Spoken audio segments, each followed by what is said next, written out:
Seems to be staying. Okay, cool. Okay, so I'm going to talk about this. I'm going to do just like a really impromptu theology video thing. And I'm going to do it while I'm cooking green chili because, as you do. And if I don't talk about this, it's going to drive me nuts. And this is the one time when I have a house where no one is here. So it's all good. And maybe if this goes somewhere, I'll edit it and it'll be worth something. Where are my cutting boards? What the fuck? Oh, they probably took them, didn't they? Okay. Well, I can use a baking sheet. It's not ideal, but it'll work. As long as it's clean. Okay. So, here is sort of the deal.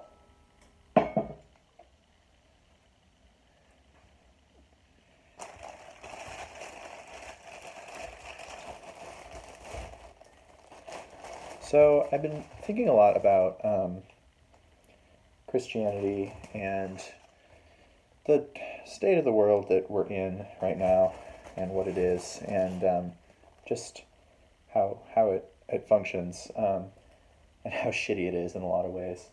And I can't help but wonder,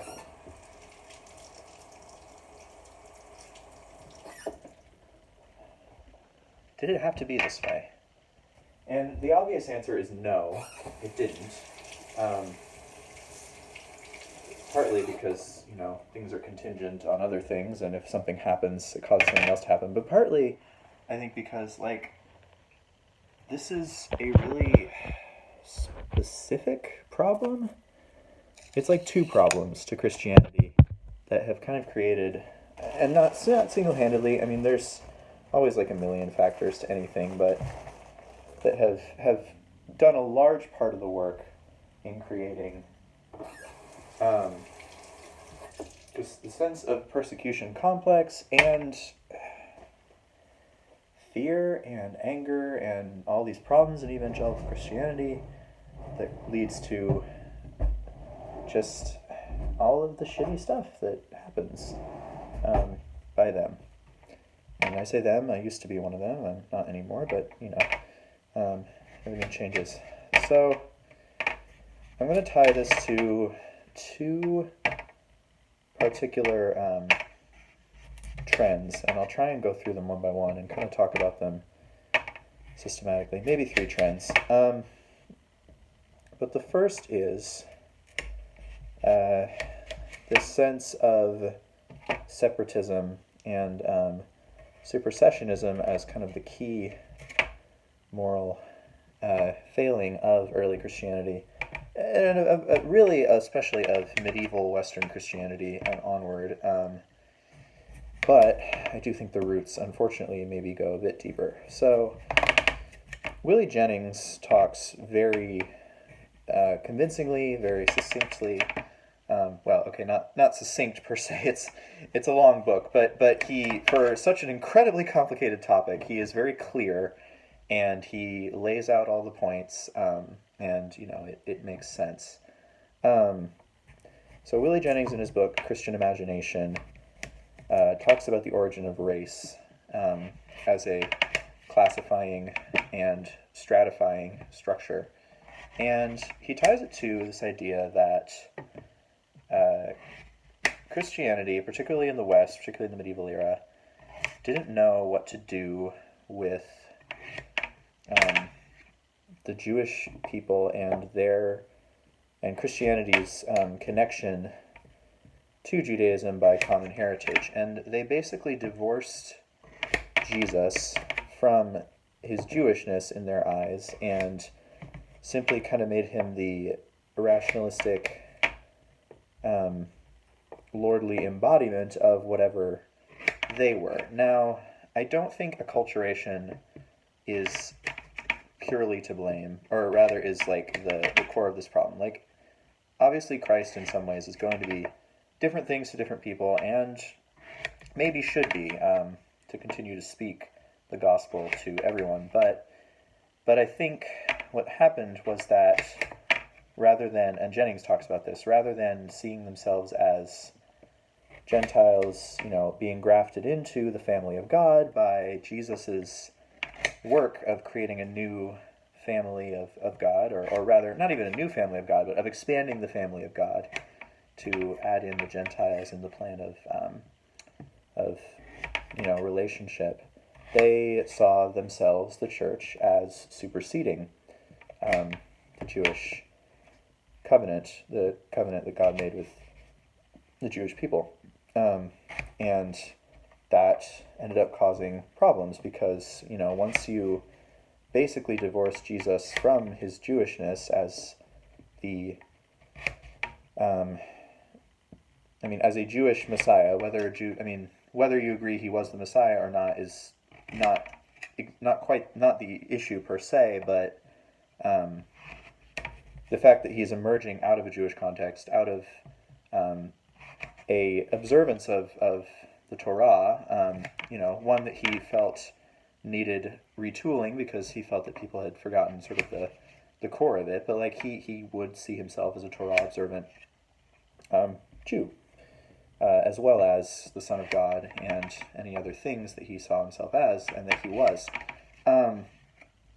So he gets separated and from Judaism by Gentiles, and then this leads to problems when their sense of who God is simply the apotheosis, or the it's funny I say apotheosis because I'm going to talk about actual theosis later, but the apotheosis of who they are, what their personhood is to them. So whiteness as this rationality, God as knowledge, God as transcendent thought and mind, and all that sort of thing, which then allows them to demonize the other when they encounter people, A, who worship different gods, and B, who do not look like the image of God that they have come to believe is the image of God, this white, rational Jesus. And that, like I said, goes all the way back to the medieval era and potentially earlier, and I think is animating a lot of religiously motivated hatred and fear in America, but it's not the whole story of what's happening in America specifically, but I'll get to that. So I agree with Jennings' point about how over time we as Christians have lost what it means to see ourselves as part of a hybrid family that originates in the Jewish covenant and has expanded to include us in some mysterious way, but in such a way that we are always cognizant of our grafted inness, and so we see the family of God as something that is ever expanding, bringing those who are outside inward by faith, and not to become Jews, just like Jews are not to become Christians, but to become some version of themselves in God. And you could even make that argument, and I think this is actually a fair argument in most ways, that Christ bringing new communities into the family of God might not even mean that they're all necessarily practicing Christianity. I personally do believe that is still Christ's work, and that it can't be separated from Christ in terms of what Christ does, but what the human response looks like, that can vary from community to community and person to person, and there are mysteries in the world. And I could go into that, but that's a long thing that would be another video, so I'm going to hold off on that. So I agree with Jennings on this point. I think my fear and one concern, and something that may be insightful for thinking about Christianity in America, is I think it goes deeper than even the medieval supersessionism. I think it is primarily a Gentile-caused phenomenon, because we have no chill, us Gentiles. But I think in Christianity, it is in some ways a deeper problem that is handled and transformed more or less successfully in various ways, but is never completely answered. And that problem is, the first apostles were Jews in the process of trying to understand what it meant to be Jewish and to follow Jesus, the Son of God, who had done all of these wondrous things that they had experienced. And I mean, again, we can talk about the empiricism of it or not, but I think it doesn't really matter for this argument because this was something that they firmly believed, and something that their experience told them had happened and had come to pass and changed their sense of who they were and what their purpose in life was. So, for the purposes of understanding it, it happened. And I think there was a sense, I hypothesize there was a sense of these these Jewish apostles, gradually, because their beliefs were not in line with what the religious authorities of their community thought was true, they were kept out of the community, but they still saw themselves as Jewish, in addition to being, Christians. And so their old family kind of pushed them out. And again, I'm not implying malice. I'm just saying this is what happened. And then, you have these new Gentile Christians who, while they have in some ways less to lose, they also probably, I would imagine, experience a certain degree of alienation because their new faith and experience of Christ, generally, the risen Christ, or through other personal experiences that were not with Jesus as he walked the earth, but still with Jesus, their new faith required them in some ways to reject and distance themselves from a lot of the cultural norms of their own families and communities. And so you have these two peoples, Jew and Gentile, both Christians now in their own way, who are asking themselves, who are my people now? Obviously, it seems like, the church are my people, but even then, there were arguments between Jewish Christians and Gentile Christians, and understandably so. And so I feel like that sets up the stage for a profound sense of alienation and missing kinship in some ways. And I think this tendency may have led to, the not necessary, but the creation of an in-group, we are the church and the world is the world. And, this is not absent from the teachings of Jesus, but I think in Jesus' teachings it has its own context that is not animated by this concern. The leaning into the kind of apocalyptic expectation, and I say that not as a pejorative, of, we have to keep apart from those who are not like us, who are not us, because they are hostile to us, and we are the only family that we have. And as much as that led to some unfortunate conclusions, I don't know what I would have done differently, or how I would have resolved that sense of deep loneliness and alienation that I imagine the early Christian community must have felt. And so I think that was sort of indigenous to, or immediate to, the context of the very first Christians, and so that's when the alienation and the building of community is still fresh and new. Now, when you get even further down the line, from people who are removed not only from the original event of Christ walking the earth, but also from even the cultural context of the first people who had to deal with what does it mean to be family, what does it mean to be community in Christ now, they're removed even from that. They have their own cultural context. It becomes even easier to simply, rather than like look back to say like, okay, like what wound have we been like trying to heal from collectively, it becomes even easier to just import whatever local cultural answer happens to be nearby, for, why are we us and they are them, and who are we, etc.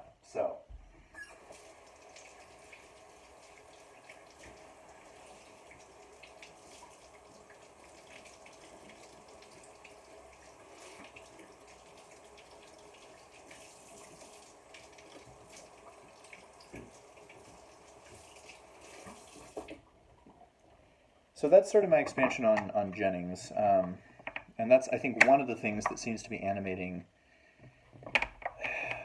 white evangelical American Christianity. I don't know that it's limited to evangelicalism, but I think that's where it kind of comes to a head, where violence erupts and where it becomes very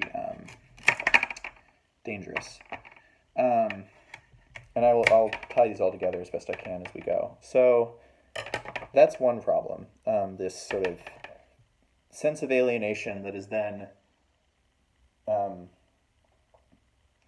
carried forward in a often ill-understood way into supersessionism, into the assertion of the self and a certain cultural pattern, namely usually whiteness, American or European whiteness, as like divine in its own right. And so, when it comes to that, that's one problem. Another problem, which is expressed by, I'm going to forget the name. If I edit this video, I'll add in like a thing talking about like, oh, it was this person. This article called The Protocols of Masculinity address this, and it's under the study subheader of dang, this carrot's stubborn. Masculinity studies, which is a subset of feminist studies, because it's seeking to understand constructions of masculinity in a more theory-informed and sort of not value-neutral way, but in a way where it's like, hey, like, let's treat masculinity as a thing that can be studied, just like the history of like women and femininity and women's oppression and women's rights and all that. Let's treat that as a thing that can be studied more objectively or more critically, and so maybe we can think about it in a way that's not like, anti-feminist. So, masculinity studies, and The Protocols of Masculinity is a book about the Pastoral Epistles. And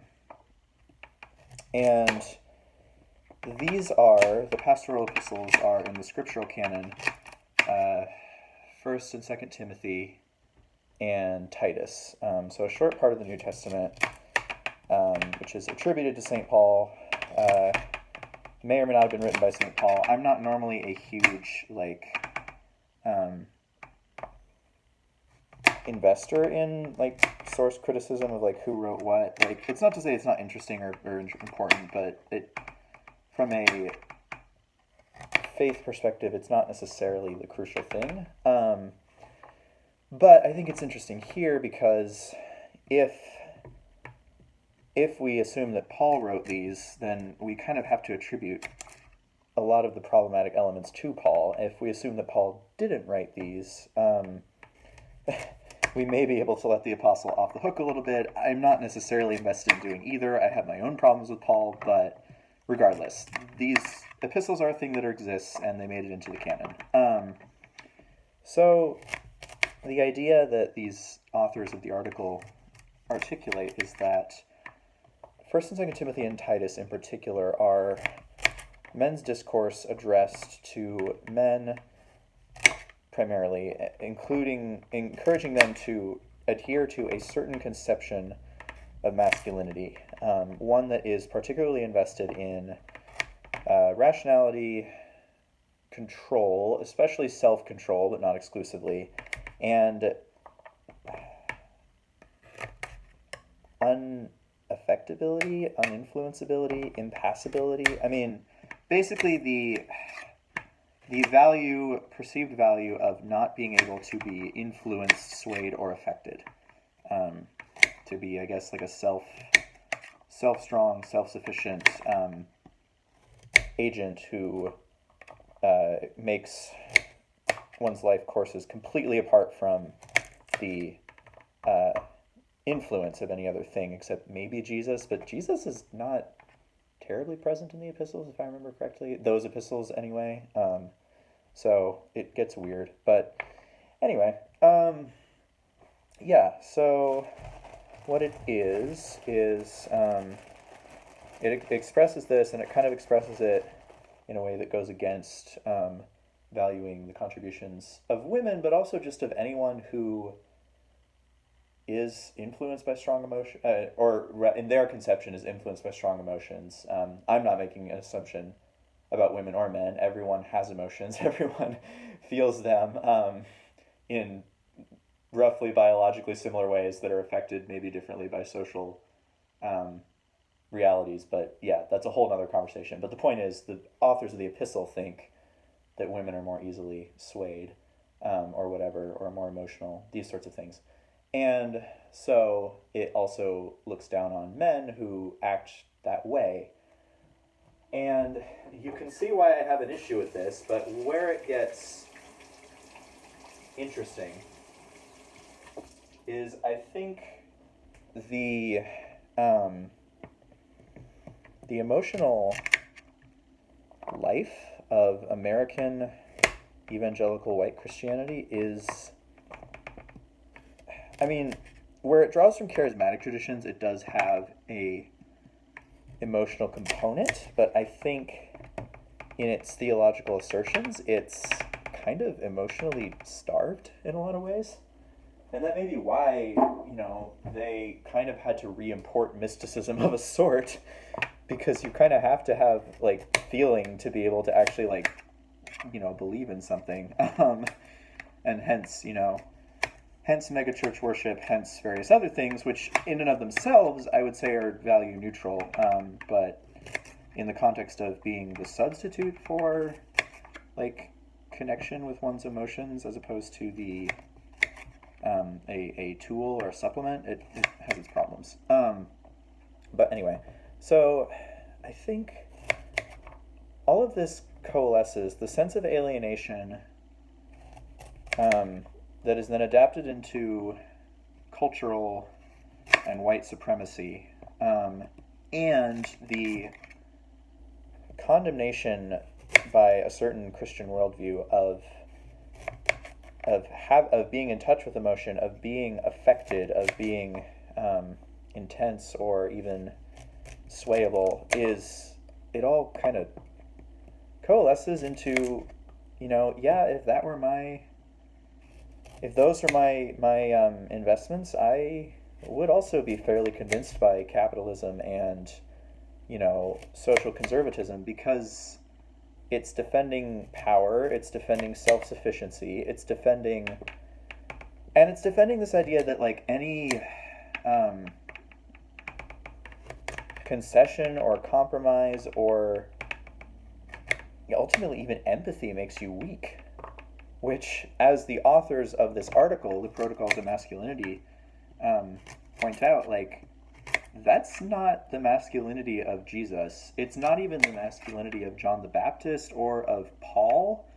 I mean, they really talk about how, the letters that, we attribute to Paul and we're pretty sure that Paul actually wrote, he's big on, I boast in my weakness. I boast in, having a thorn in my flesh that, I can't, that affects me and that I can't, get rid of, and as much as Paul gets on my nerves sometimes, in the context of this, hyper self-sufficient, hyper cruel masculinity, I actually give him credit for being no, I am a human, and that is a good thing. I have feelings, and I am moved by things, which is good. So Paul, I give Paul some credit for that. I'm gonna take this camera with me while I get the pork out of the freezer. Sorry. So I think those two coalescing means that American evangelicalism was kind of the perfect storm to develop as it did. Developing as it did from frontier religion, and I am not, to clarify, I don't want to demonize, expressions of Christianity that come from less doctrinally educated backgrounds. I think, honestly, many of them can be very wholesome, and they can provide perspective that some of the literati and intelligentsia don't provide. But I think the issue with the frontier religion was not so much that it was less, educated, so much as that because of settler colonialism and because of kind of this, starting from scratch mentality, they were even less able to examine the culture and the cultural anxiety that Christianity was wrestling with in its earliest days, because they were in a totally new paradigm, and they were just we're the pure church because we're starting over, and that's the problem with restorationism, but I also don't have time to get into that today. So I think that, again, that cultural adriftness and distance from the alienation question was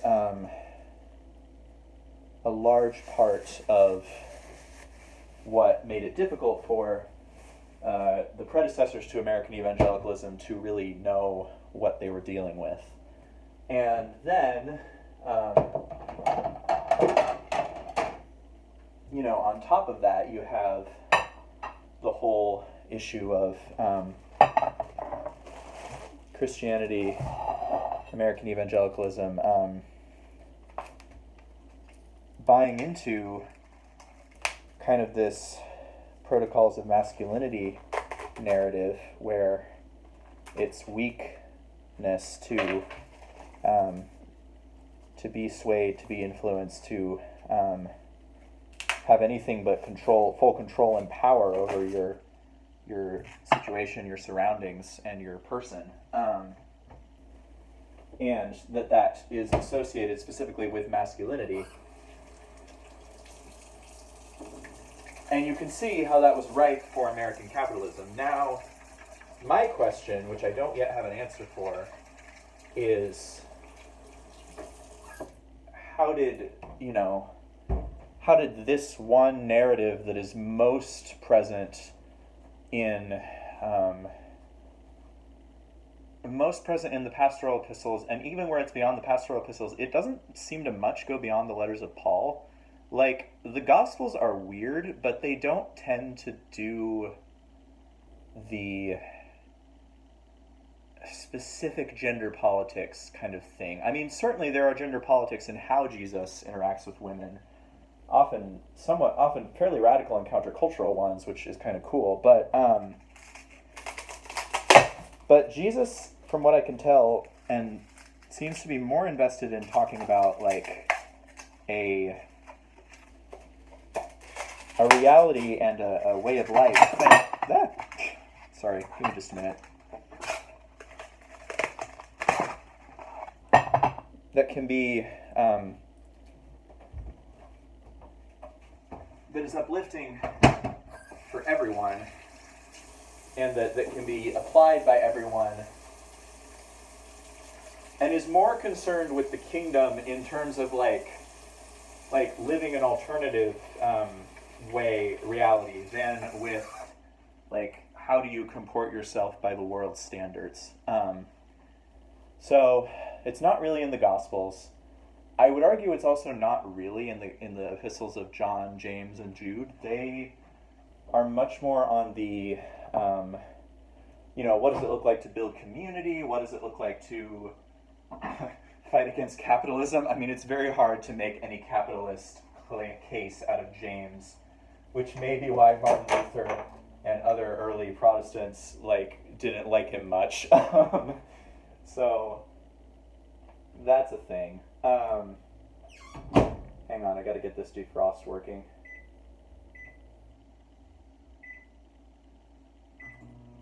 Okay. Yeah, so that's the thing. So given that it's not really in either the Gospels or any letters besides the letters of Paul. Now, Paul did interpret a lot of Christian teaching for the masses, for the people moving forward. I say the masses, I mean there's people, but even his other letters, again, there's this other more gentle masculinity that he embodies in other places, and his cosmology and like his theology of like the body, like he doesn't. I think he was a product of his time in that, you know, as a Roman, as a Jewish Roman citizen with a fair amount of social power and more connection, I guess, with the philosophies around him than, you know, Jesus, who was primarily talking to his own local people in Jerusalem, who were not too keen on Roman philosophies for understandable reasons. I could see how Paul maybe stood less in contrast to the ideals of masculinity for his time, but I don't think he, aside from the Pastoral Epistles, which may or may not be his, I don't think he really advocated for this. This kind of self-mastery idea of masculinity. And so I'm not sure why that in just two letters stuck with the American evangelicals, other than that maybe early capitalists found it, and, you know, post-feudalists but pre-capitalists found it advantageous to fan those flames and kind of double down on that, which could be. That needs more historical research. But all that to say, I think that's why America and American evangelicalism, you know, be like that, in large part. And so that's my first point. My second point is I kind of want to make a case for why this is all so stupid. Like why we don't need it to be this way. And I mean I'm speaking as a queer Eastern Orthodox Christian, so in some ways I have less skin in this fight. But I think as someone who grew up evangelical, I don't really care about defending evangelicalism for its own sake, but I think there are well-intentioned Christians who are caught up in this destructive paradigm that is not really, has nothing to do with living the gospel, and they don't need to be, and would probably be happier if they weren't. And this is an appeal mostly to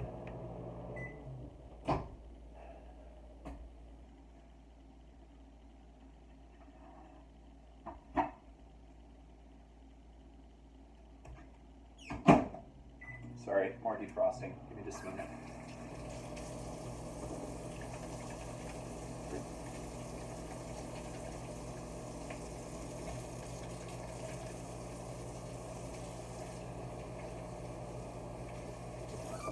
This is an appeal mostly to the people in power, mostly white, evangelical, especially men. You know, people in more marginalized communities, non-evangelical Christians, non-white Christians, other people, like, this may be old hat and familiar, so bear with me.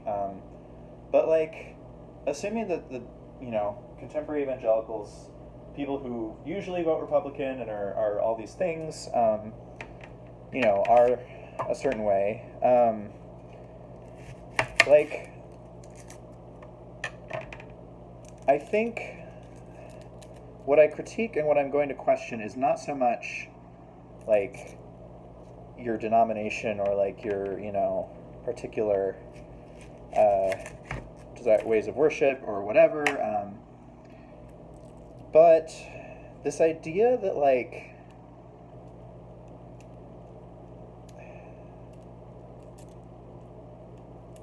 that conviction is the same thing as Or maybe, no. What's a better way of putting it?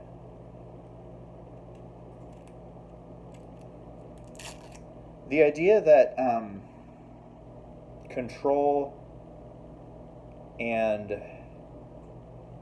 self sufficiency and like assertion in a way is the same as conviction. Like, I think, and also the idea that like being a Christian is primarily about knowing the right things and saying the right things about what you know. And now I have to be careful when I say right, because I think it would be a mistake to say that like Christianity is not, does not have an ethical component or is not profoundly about ethics in many ways. In fact, I'm kind of arguing that we've kind of lost a lot of the ethical component in this sort of, in the culture wars. But what I mean is that I feel like American Christianity has this idea that if they have the right opinions about like something, be that a social issue or a political candidate or like an assertion of doctrine, that is somehow what will bring salvation. And I think that's a profound mistake, because over and over, yes, Jesus talks about the truth, but ultimately, Jesus is most invested in love. And love is something that is very easy to talk about and hard to do, and it's even easier to kind of like just be vague about. And I think some Christians are guilty of this, but I give them grace because it's hard. And I'm certainly not going to talk about it perfectly either. But what I want to say when I mean love, I don't just mean like this vague idea of tolerance. I think tolerance is valuable in some ways, but I don't think it's an absolute ideal. What I mean more is tenderness and this ability to care about other people, especially people who are not like you in whatever way, and not just in the sense of like, oh yeah, like I'll tolerate them, but like to actually like feel what pains they're going through, what joys they experience, to want them to be happy and to be loved, and to want love yourself too. I think we think about Christians and Christianity as having to be so self-sufficient sometimes, and I think that's part of the problem. Like, there's no room for accepting love. Like, we talk about accepting God's love, but like, what does that actually mean? Like, we can't do that if we aren't able or willing to be vulnerable and to be affected and to be, yes, even weak in some ways. And I think that may be why evangelical discourse, and I'm sorry, this is not the most complimentary way of putting it, but seeks to kind of weaponize weakness as a language. Like,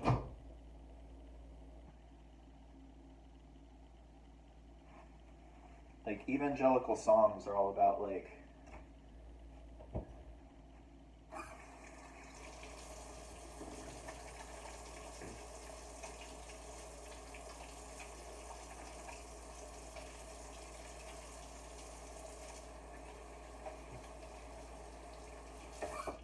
submitting to God and like being like in love with God and all these things, which are great. It's a good sentiment, but those are the only places that we're allowed to be vulnerable or to be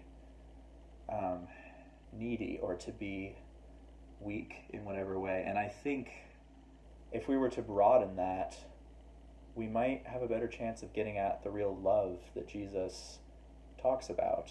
And I think knowledge is no substitute for love.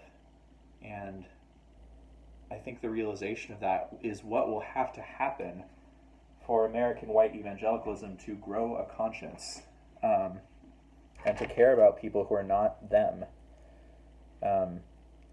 Even to care about other Christians, but especially to care about people who don't pray like them or all these things. And, to offer some reassurance and or vindication, I guess, I don't think the secular liberal ideal of tolerance is going to get us that. I think it works for its secular context, and I think certainly the legal system of our country needs to be structured around that, because we have a nation of many different people from different religious traditions and no religious tradition, and different backgrounds and experiences, and a state, in order to be just by any measure, Christian or secular, needs to treat its people fairly, with dignity, and all these things. But I think in terms of what the Christian job is for Christians to to love their neighbor, to love one another, like, I don't think we can really look to secular ideas of tolerance as being enough. I mean, I think they are a good start, and I think people who demonize them don't understand their value. So I have to walk a fine line here. But I think as Christians, we are in some ways called to be even more accommodating in some ways to other people's experiences than secularism demands. So, maybe that is a way we can be different, but I think if we're going to be different, we have to be even more humble and even more affected, and not less. Because I think that leads us just to being not in touch with the suffering of our neighbor, with the suffering within ourselves, and all these different things. And as a queer Christian, that I have seen the effects of that self-sufficiency complex, and it was only in rejecting it that I found life and escaped, in some ways. I'm liberating myself from the body of death that American white evangelical Christianity has become.